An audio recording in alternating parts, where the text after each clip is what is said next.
Hello दोस्तों, welcome back to my YouTube channel. लो जी, एक और वीडियो, एक और इंटरेस्टिंग टॉपिक का लेके पहुंच गए आप लोगों के साथ। भाई सुबह सुबह यहाँ पे हम आए हुए हैं जी पिकनिक, ठीक है। और बस ऐसे ही घूमने फिरने के लिए।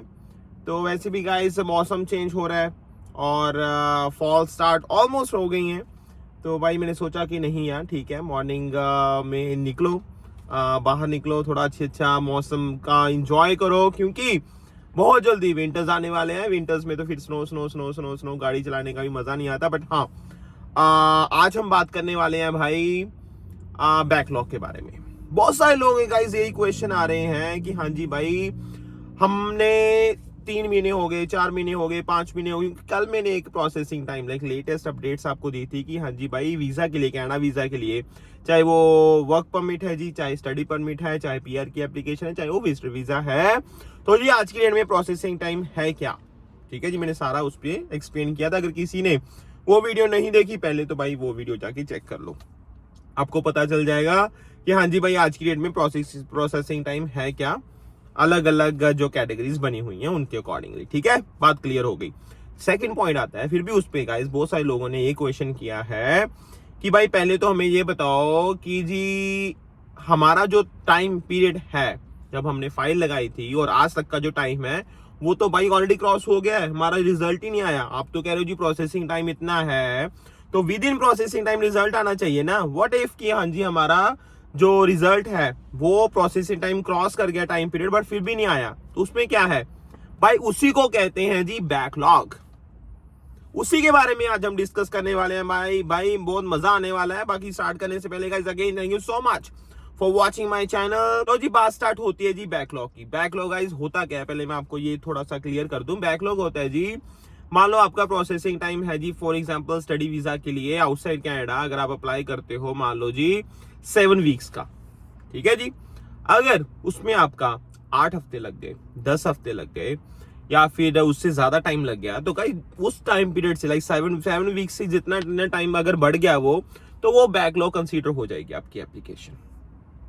ठीक है जी, 7 वीक से जैसी टाइम ज्यादा हुआ वो आपकी एप्लीकेशन एक बैकलॉग में कंसीडर हो जाएगी। वैसे भी गाइस इमिग्रेशन वाले ये कहते हैं कि हाँ जी भाई हमारा टारगेट हमेशा यही रहता है कि भाई 80% जो है विद इन प्रोसेसिंग टाइम ही हम जो एप्लीकेशन है वो कंप्लीट कर दें। और यही रीजन है भाई आज की डेट में जो वीजा का रिजल्ट आ रहा है वो जल्दी आ रहा है और विद इन प्रोसेसिंग टाइम आ रहा है। आई नो कुछ एप्लीकेशंस हैं जिनको टाइम लग रहा है, वो कुछ भी रीजन हो सकता है, बट हाँ मोस्टली वो ट्राई कर रहे हैं कि हाँ जी विद इन प्रोसेसिंग टाइम सब कुछ सब रिजल्ट आ जाए। ठीक है जी, चलो अब बात होती है जी कि भाई बैकलॉग। ठीक है जी, तो बैकलॉग गाइस ये चीज हो गई। अच्छी बात ये है भाई कि बैकलॉग के नंबर कम होने स्टार्ट हो गए हैं। अब मैं मानता हूं कि भाई थोड़े महीने पहले नंबर, एक बहुत अच्छा नंबर 7 लाख समथिंग का नंबर निकल के आ रहा था, और उसके बाद गाइस अगर पिछले आई थिंक मई में या अप्रैल में 8,20,000 का नंबर पहुंच गया था। भाई जस्ट इमेजिन, 8,20,000 तो भाई बैकलॉग थी उस टाइम पे, जस्ट इमेजिन। तो टोटल इन्वेंट्री एप्लीकेशन के पास कितनी होंगी, जस्ट इमेजिन। भाई ये डिले हो जाता है। ठीक है जी, लेकिन अभी मैं आपको लेटेस्ट अपडेट्स दे दूंगा बाय 31st, एज ऑफ 31 जुलाई 2023 जो हमारे पास गाइस बैकलॉग का नंबर निकल के आ रहा है, वो निकल के आ रहा है अप्रोक्सीमेट 8,02,000 के आसपास का गाइस नंबर निकल के आ रहा है बैकलॉग के लिए। I know it's still a huge number, but guys जो है ठीक है, फिर भी एज कंपेयर टू 8,20,000 जो पहले था, 8,02,000 is still better, right. Like इसके आसपास का नंबर हमारे पास आ रहा है। जो टोटल एप्लीकेशंस हैं गाइस वो भाई बढ़ गई हैं। आई थिंक जो उससे पहले महीने मई तक का था वो नंबर आ रहा था 22,48,000 के आसपास का नंबर, जो अभी लाइक जुलाई 31 तक की बात करता हूँ, और सॉरी मैं मई के जो मैंने मई बोल दिया, जून की मैं बात कर रहा हूँ गाइस, उसके आसपास का हमारे पास नंबर निकल के आ रहा था 22,48,000 के आसपास का नंबर था मई या जून में। और अभी जो आ रहा है भाई, अभी जो था बाय 31 ऑफ जुलाई, वो नंबर निकल के आ रहा है भाई 22,75,000 80,000 के आसपास का नंबर। मतलब टोटल नंबर ऑफ एप्लीकेशन जो हैं वो बढ़ी हैं और बैकलॉग जो है वो कम हुआ है। This is the good sign. और मुझे लगता है कि आने वाले टाइम में भाई ये बैकलॉग कम होगा, क्योंकि इमिग्रेशन IRCC वाले इस चीज पे काम कर रहे हैं। आपने देखा भी होगा गाइस, काफी अच्छे, काफी जल्दी रिजल्ट भी आए हैं। स्पेशली अगर मैं न्यू एप्लीकेशंस की बात करूं तो उन चीजों पे काम हो रहा है, ऐसी बात नहीं है, ठीक है। अगर मैं बैकलॉग की बात करता हूँ 8,02,000 गाइस, बहुत सारे लोग हैं विजिटर वीजा, स्टडी परमिट को लेके मुझे लगता है कि बहुत कम होता है कि जी भाई बैकलॉग बन जाए, मतलब 7 हफ्ते बहुत टाइम पीरियड होता है, रिजल्ट आ जाता है लोगों का। अगर नहीं आता तो कोई भी रीजन हो सकता है, राइट। उसमें गाइस एक और वर्क परमिट, अब वर्क परमिट में क्या होता है, जो तो इसेंशियल ऑक्यूपेशन वाले होते हैं लोग, उनका रिजल्ट तो मोस्टली टाइम पे आ जाता है। बट हाँ, जो इसेंशियल में नहीं आते उस केसेस में कभी कभी टाइम लग जाता है, ठीक है। पीआर की एप्लीकेशन आज की डेट में अच्छा प्रोसेस कर रहे हैं विद इन प्रोसेसिंग टाइम, जो कि आई थिंक 5 या 6 महीने का प्रोसेस टाइम आज की डेट में लेके चल रहे हैं, राइट। तो विजिटर वीजा का बहुत सारे लोगों का गाइस विजिटर वीजा है, आपको बताइए, मैंने काफी वीडियोस भी डाली हैं उस पर। तो वो भी गाइस चीजें थी। अब पहले के जो लोग बैकलॉग में फंसे हुए हैं गाइस, उनके लिए अच्छी चीज है कि भाई बैकलॉग अब क्लियर हो रही है धीरे धीरे, टाइम लग सकता है। और गाइस एक चीज मैं और आपको क्लियर कर दूं, अगर आपका विद इन प्रोसेसिंग टाइम आपका रिजल्ट नहीं आता, इट डजंट मीन कि आपका भाई रिजल्ट नेगेटिव ही आएगा, ऐसा बिल्कुल भी नहीं है, ऐसा बिल्कुल भी नहीं है। हो सकता है उनको कुछ एक्स्ट्रा डॉक्यूमेंट्स चाहिए होंगे आपके पास, आपसे, ठीक है।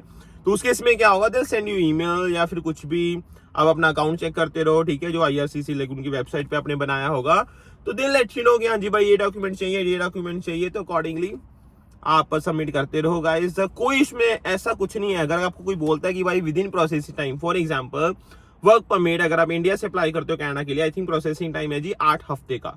अगर उसके लिए 10 हफ्ते हो गए, डजंट मीन कि जी भाई आपकी रिजेक्शन आ गई, ये हो गया वो हो गया, भाई ऐसा कुछ नहीं है, ठीक है। इट जस्ट दैट कि भाई डिले हो गया प्रोसेस, ठीक है, या फिर ऑफिसर की तरफ से थोड़ी सी और उनको ऑथेंटिसिटी चाहिए कि भाई ये चीज है, ये चाहिए, चेक करने में टाइम लग जाता है कभी कभी। वो एप्लीकेशन आपकी बैकलॉग में चली गई, I do understand, but it doesn't mean कि हाँ जी भैया आपका रिजल्ट नेगेटिव आएगा। दूसरा गाइस, इतनी ज्यादा एप्लीकेशंस है इनके पास, जिसे मैंने बताया 22,80,000 के आसपास का नंबर है भाई, जो इन्वेंट्री, टोटल इन्वेंट्री इनके पास पड़ी है एप्लीकेशन की। जस्ट इमेजिन कितने लोग रख लेंगे यार, कितने लोग रख लेंगे। कोशिश कर रहे हैं वो भी, तो गाइस चीजें डिले हो जाती हैं, ऐसा कुछ नहीं है। अगर आपको कोई बोलता है कि भाई प्रोसेसिंग टाइम से ऊपर हो गया जी, अब आपका रिजल्ट नेगेटिव है, बहुत सारे लोगों को सुना है यार। मतलब अब मेरी भी PR की एप्लीकेशन दी गई, बहुत सारे लोगों ने बोला कि भाई ठीक है इतना टाइम लग गया, ये हो गया वो हो गया, तो ये हो जाएगा वो हो जाएगा। भाई ऐसा कुछ भी नहीं होता, ऐसा कुछ भी नहीं होता। जस्ट रिलैक्स, ठीक है, अपनी ईमेल चेक करते रहो, अपना IRCC वाला जो अकाउंट है वो चेक करते रहो, ठीक है। उसमें क्या है कि आपको पता चलता रहेगा कि हाँ जी, if they need like any extra documents from your side, अगर उनको चाहिए तो सबमिट करते रहो, अकॉर्डिंगली आपका जो रिजल्ट होगा वो प्रोसेस होता रहेगा, सिंपल एज दैट। अगर आपको गाइस देखो, आपका क्या काम है, आपका है कि अपने डॉक्यूमेंट्स प्रॉपर रखो, ठीक है, आपकी प्रोफाइल जो है वो ऑथेंटिक होनी चाहिए, कुछ गलत इन्फॉर्मेशन मत दो। अगर वहां तो ओके है ना, फिर तो जी फिर तो कोई चक्कर ही नहीं है। हाँ, अगर गलत करोगे, कुछ फेक इन्फॉर्मेशन ਉਹਦੇ ਵਿੱਚ ਤੁਸੀਂ ਐਡ ऑन करोगे, फिर पंगा पਊਗਾ। फिर वो तसल्ली अपनी भी करनगे वो, ਤੇ अपनी भी पूरी तसल्ली कराਉਣਗੇ फिर वो, ठीक है। भी हाँ जी भाई ਆ ਚੀਜ਼ ਕਿਵੇਂ, ਕਿੱਦਾਂ, ਕਿੱਥੇ, ठीक है, ਉਹ ਚੀਜ਼ਾਂ ਸਾਰੀਆਂ ਹੁੰਦੀਆਂ ਨੇ गाइस। ਤੇ अपना बस ਤੁਸੀਂ जो फाइल लगाने हो गाइस ध्यान नाल, ठीक है, सारे जो आपके डॉक्यूमेंट्स हैं वो प्रॉपर होने चाहिए। बैकलॉग का मैंने आपको समझा दिया, डरने की जरूरत नहीं है। हम इस चीज पे कड़ी हमने नजर रखी हुई है कि भाई बैकलॉग का क्या चल रहा है। I hope next time 7.5 lakh हो जाए, उसके बाद 7 लाख हो जाए, 6.5 हो जाए, 6 हो जाए, क्योंकि भाई नंबर ऑफ एप्लीकेशन भी तो बढ़ रही है ना, वो भी तो देखो आप। मान लो जैसे ही नेक्स्ट मंथ का रिजल्ट आएगा, नेक्स्ट मंथ वो अपडेट्स देंगे भाई, तब तक एप्लीकेशन भी तो जा रही है ना। अभी जैन वाले बच्चे बैठे होंगे तैयार, ठीक है, लगा दिया होगा वीजा, कुछ का आ गया होगा, फिर मई वाले बैठे हुए हैं भाई, ये तो चल रहा है, तो चल रहा है। हर साल 2025 तक 5 लाख इमिग्रेंट्स इन्होंने बोले हैं ना लेके आने के लिए कनाडा में।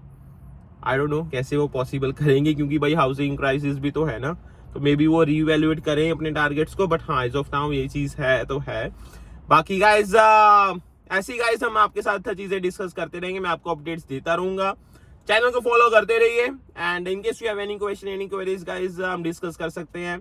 आप भी सपोर्ट करते रहिए गाइज, मैं भी कोशिश करूंगा कि हाँ जी और अच्छी वीडियोस आपके साथ शेयर करता रहूं, न्यूज शेयर करता रहूं, अपडेट्स आपके पास पहुंचाता रहूं। बाकी गाइज चैनल को सपोर्ट करते हैं, जिन्होंने चैनल को सब्सक्राइब नहीं किया हुआ सब्सक्राइब करो यार, ऐसे कैसे चलेगा मेरे भाई, ठीक है जी। चलो guys, take care, love you, enjoy, अपना ध्यान रखना। Have a great weekend guys, take care, bye bye.